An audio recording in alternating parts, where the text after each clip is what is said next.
the idea of Karl Marx was that, I mean, the ideologies and religions, when he said that it's like opium, he also meant for the commoners, for the usual people who do it without knowing that.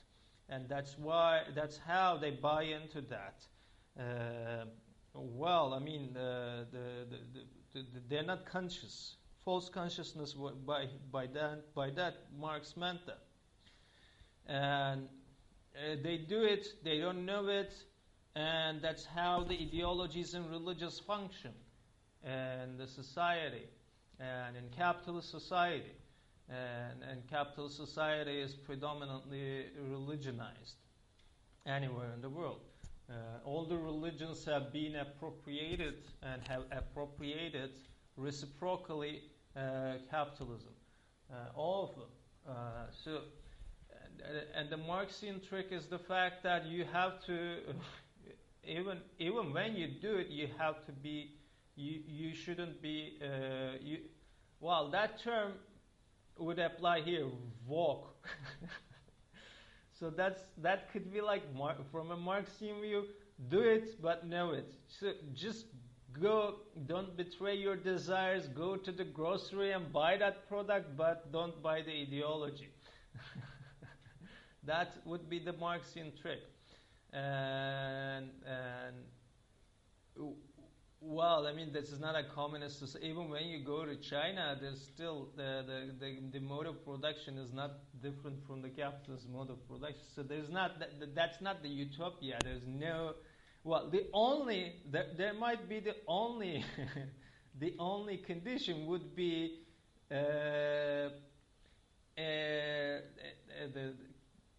keeping everything else outside a completely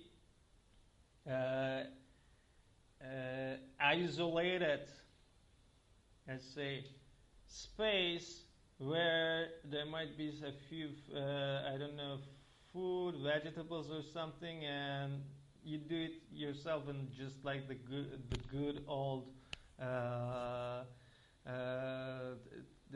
don't know, histories or something like that. So, well, even that is appropriated by capitalism in the 21st century. With the terms like ecology, organic products, ecological, and single origin. Yeah, single origin means that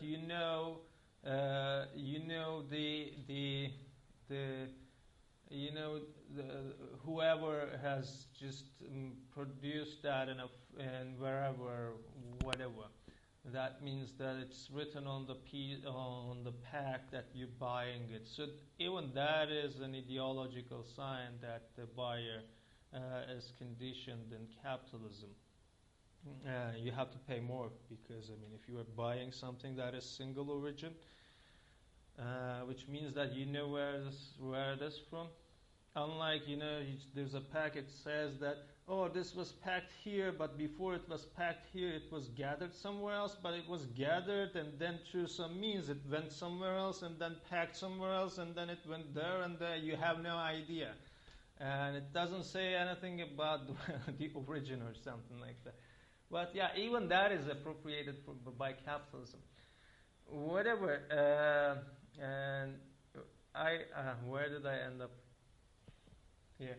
Well, I mean, this is inseparable from the governing ideologies. I mean, the groceries or the supermarkets I go have been ideologically appropriated and made, maybe even forced into taking parts and these invisible wars. And I'm not going to use the term war in the concrete sense of the term, because I mean, this is like to me, this was something that was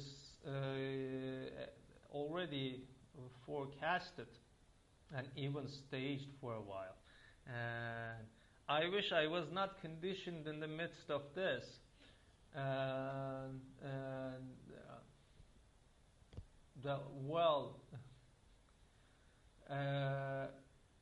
I'm just like walking around, going to the groceries, but I'm not buying the ideologies. So there's the difference. Well, those who buy into the ideologies might have a different uh, functions in their minds, and I'm not also not buying into those because I mean what you write on a piece of paper doesn't bind me. I'm not buying the ideologies though when I buy a product, and I don't want to just make an, a cultural case study of all the goods and products I might buy from anywhere. Won't make this case, and especially this comes for Kemalists, most of whom have been those who signed this one of the latest treaties, like the Ankara Agreement, and that's why they've been. I mean, they don't want the status quo to change a lot, and instead, I mean, for them, what is more politically beneficial for the Kemalists is to just like keep the status quo as they have arranged. Though I mean, obviously it turns out that the Ankara Agreement has expired in 2020, as of the Brexit. So a few years ago, and maybe the Lausanne Treaty might be one of the treaties that they might have in mind. Viewer's style of marriage is when the families decide when those who are supposed to marry does not decide, the families decide whom you're going to marry. That's the viewer's style of marriage. Families decide. Not the ones who are supposed to marry decide, but the families decide. And this is pretty common in the conservative religious societies. I mean, it's not constrained to such countries as Turkey, I bet.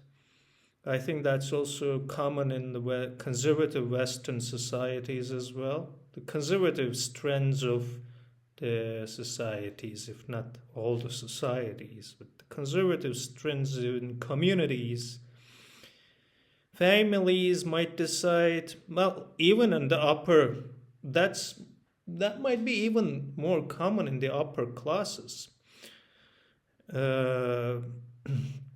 Like the very affluent groups might find it more, like, I don't know, for their interests more applicable for their children to marry, even if their children have no idea about each other, but they have to be somehow mixed and matched, and the families decide on the marriage, and then the children meet and marry.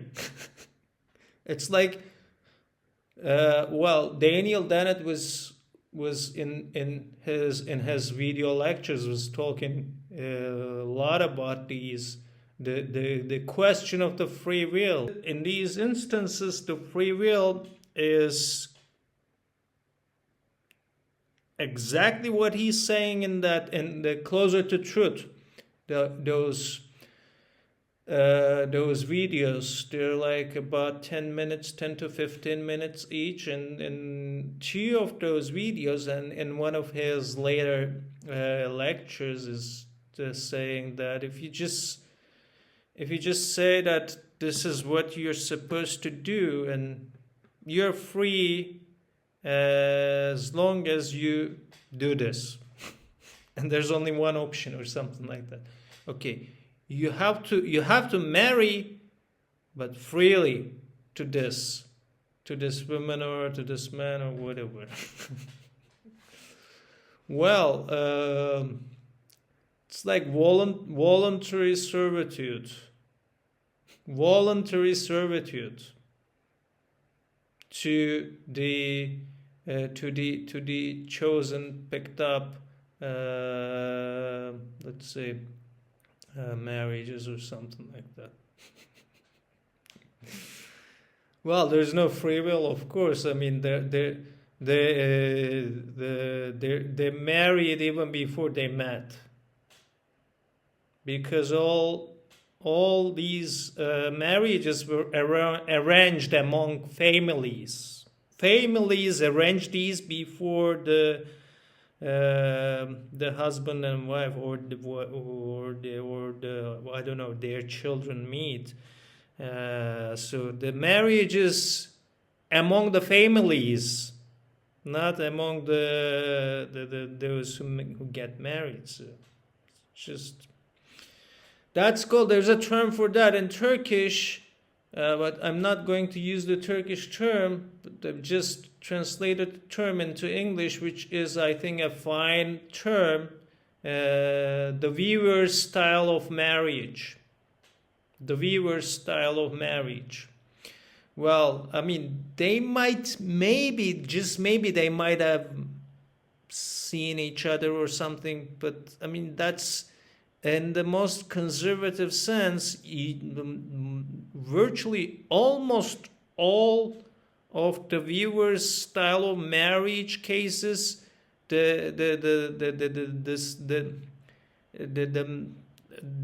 have no idea about each other until it is decided that they're supposed to marry. They have to marry. So that's there's a term in Turkish or whatever. So this marriage is